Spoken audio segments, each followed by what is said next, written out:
तो भी पॉडकास्ट में आप देखोगे, आई थिंक इंडिया का मोस्ट व्यूड पॉडकास्ट जो भी बना है रिसेंटली, जो पिछले महीने शूट हुआ था और रिलीज भी हुआ, राज शमानी का विजय माल्या के साथ में, तो वो भी एक पीआर गेम था।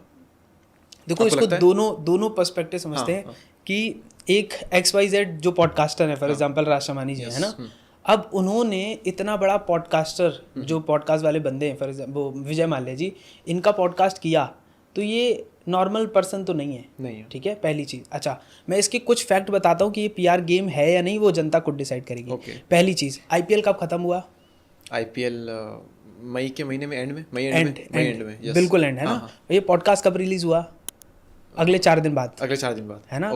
तो RCB जीती 31 तारीख को या 1 तारीख को फाइनल था, उसके 4 दिन बाद ही RCB के जो ओनर थे विजय माल्या जी, उन्होंने उनके साथ पॉडकास्ट रिलीज हुआ, तो पहला इशारा तो जा रहा है ना क्यों किया, है ना। सही है। दूसरी चीज़, अच्छा मैं कह रहा हूँ आज विजय माल्या जी के ऊपर इतने सारे केसेस थे, बहुत सारी एक्टिविटीज़, फ्रॉड न्यूज़, अचानक से उनके दिमाग में ऐसा क्या आया जिसके लिए वो राज शमानी के साथ ही पॉडकास्ट करने के लिए राज़ी हुए? अगर उनको अपनी असलियत बतानी है तो प्रेस कॉन्फ्रेंस किया जा सकता था। आज दुनिया में कोई भी पॉजिटिव न्यूज़ फैलाई जाती है या कोई भी स्टेटमेंट दिया जाता है, आपने देखा होगा हर्षद मेहता स्कैम भी जब हुआ तब वो प्रेस कॉन्फ्रेंस हुई, वो पॉडकास्ट नहीं हुआ, जहाँ उन्होंने ये प्रूव किया था, है ना, जहाँ जो हमारे PV नरसिम्हा राव के ऊपर उन्होंने, जो हमारे एडवोकेट जी थे, उन्होंने सारा स्टेटमेंट दिया था, राइट। सो प्रेस कॉन्फ्रेंस हुई, बट यहाँ पर पॉडकास्ट का सहारा लिया जा रहा है क्योंकि पॉडकास्ट ट्रेंड में है, इसलिए भी पहली चीज़ ट्रेंड में है। दूसरी चीज़, you can manipulate the other person, उसको आप बता सकते हो कि क्या आप क्वेश्चन पूछने हैं, उसको आप बता सकते हो क्या क्वेश्चन नहीं पूछने। वो सामने वाला पर्सन आपको इस तरीके से क्वेश्चन नहीं पूछ सकता कि आप ऑफेंड हो जाओ, बिकॉज ये आपने परमिशन दी है पॉडकास्ट करने के लिए, राइट। बट जर्नलिस्ट परमिशन लेके नहीं आता, जर्नलिस्ट माइक लेके लग जाता है, पूछता है, हो सकता है आप खुद ही भाग के चले जाते हो, because they ask offensive questions. तो अगर ये प्लान किया गया है, इसका मतलब पॉडकास्ट इज अ वे जहाँ पर आप अपना परसेप्शन रख सकते हो और दुनिया का परसेप्शन चेंज कर सकते हो, है ना। तो it was a right way to plan so that आप अपनी सारी चीज़ें प्लान कर पाओ। दूसरा एग्जांपल और देता हूँ, इस पूरे पॉडकास्ट में आप देखो तो इन्होंने बहुत इमोशनल गेम खेला है विजय माल्या वाले पॉडकास्ट में। आपने पूरा देखा पॉडकास्ट? पूरा पॉडकास्ट तो नहीं देखा है, बट बीच बीच में सारी चीज़ें देखी है मैंने, है ना। तो इमोशनल गेम क्या खेला है? इमोशनल गेम ये खेला है कि देखो, जनता जानती है और हर एक एम्प्लॉय जानता है कि इनने बुरा काम किया, ठीक है। हर एक एम्प्लॉयज़ की, जाने कितने एम्प्लॉयज़ हैं, उनको सैलरी नहीं दी गई, but what he did, he shifted the blame to the government। उन्होंने अपने ऊपर कोई ब्लेम ही नहीं लिया। हाँ, ऐसा लगता है उसके पॉडकास्ट को देखकर कि उससे हमें पैसे नहीं लुटाने, हमें उससे पैसे लुटाने ऐसा लगता है। तो उन्होंने अपना पूरा एनवायरनमेंट ऐसा शिफ्ट कर दिया कि भाई मैं तो बहुत लाचार हूँ, मैं तो बहुत बेचारा हूँ, मेरे को तो जितना देना था उससे ज़्यादा भी दे दिया, मेरे पीछे पड़े हुए हैं। मैं देना भी चाहता था, बट मेरी सिचुएशन ऐसी नहीं थी कि मैं दे पाता, मेरी कंपनी सीज हो गई थी, इस चक्कर में मैं नहीं दे पाया। सो यहाँ पर उन्होंने सारी चीज़ें ऐसी बताई हैं जहाँ पर उनसे ब्लेम हट सके और वो एक बेचारा फील करा सके जनता को, राइट। तो ये सारा पीआर गेम है ना। ये पीआर गेम, यहाँ पर 2 चीज़ें हैं दीपक भाई। एक चीज़ लोगों को लग रहा है विजय माल्या के लिए पीआर गेम है, बट मैं कह रहा हूँ ये राज शमानी के लिए भी तो पीआर गेम था। अगर राज शमानी विजय माल्या का पॉडकास्ट नहीं करते तो क्या 26 मिलियन जाते उस पर व्यूज़?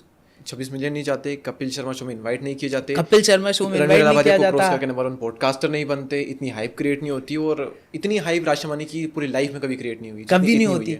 एंड एक चीज़ आप देखो, ऐसा कोई भी अभी तक हिस्ट्री में पॉडकास्ट नहीं है जिसके ऊपर इतनी सारी न्यूज़ बनी हो। करेक्ट, उतनी बातें हुई हो, मतलब हम एक पूरा पॉडकास्ट कर सकते हैं इसके ऊपर, जो कि हम कर रहे हैं।